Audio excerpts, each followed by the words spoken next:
Tall poppy refers to someone who is noticeably successful, defined as wealthy, prestigious, influential, ranked, or even born, and who may attract hostility, envious attention, or malice.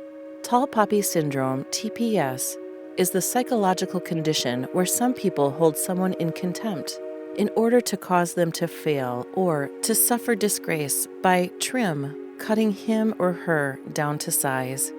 Even though TPS has been documented in most countries using a variety of metaphors, words, and phrases, it is rarely mentioned in the United States.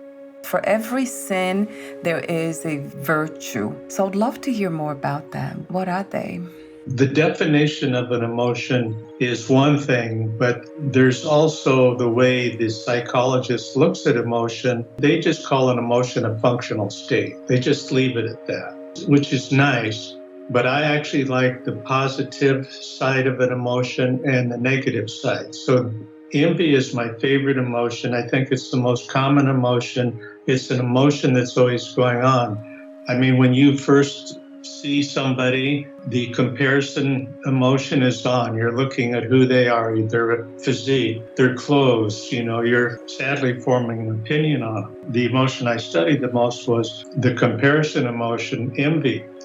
Now, envy is divided into two things, good envy and bad envy. And Aristotle did that clear back in ancient Greece. So we've only refined that definition. He looked at that concept way back. And the good envy then is to look at your neighbor and he has a nice home and neighborhood pride. So the good envy would be, well, I want my home and my yard to be as nice as his. So you, whatever you do, hire somebody, work on it yourself, but you try and improve yourself and your home to be equal to your neighbor. That's a very positive thing, and that's very positive for all America. If you're a tennis player, you don't get somebody to go play with that's worse than you. You're never going to prove yourself. That's why we have statues, is not adoration, but emulation. They did usually something meaningful, something better than the rest of us.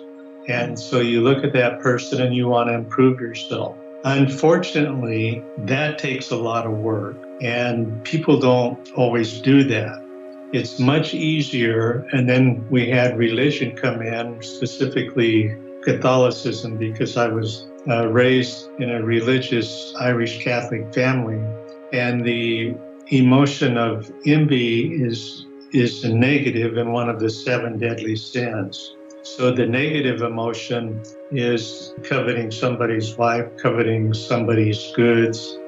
And you look at your neighbor and you maybe have a little low self-esteem, and your mind actually controls your emotions.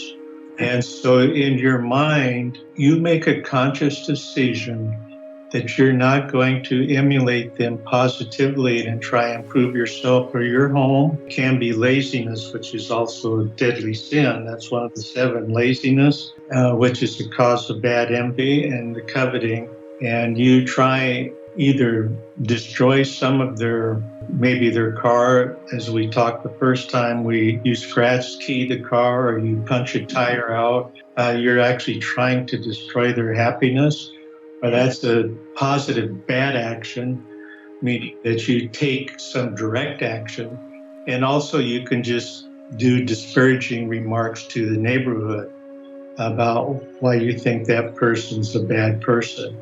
So that's bad envy. And unfortunately, that drives much of America. We're a meritocracy. And if we can't improve ourselves at work, we have trouble climbing the ladder of success and competing for the next job opening. The easier thing to do is cut the other person down rather than improve yourself. And so that is the negative emotion, or one of the 7 deadly sins. Now, the 7 deadly sins have become extremely important to me.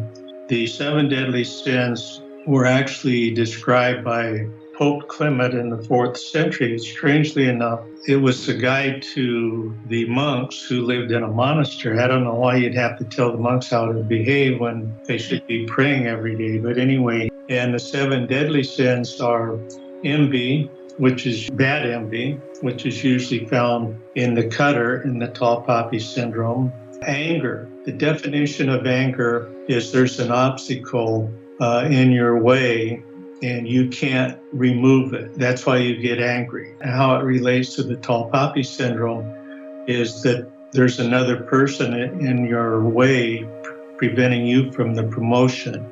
So you want to cut that person down. So that's bad anger. Positive anger would be anger makes you actually focus. So good anger would be that person is a little better than I am. I'm going to spend my energy working harder, coming in early, leaving late, having all my work done. Anger can be positive, once again, if we look at the positive negative aspect.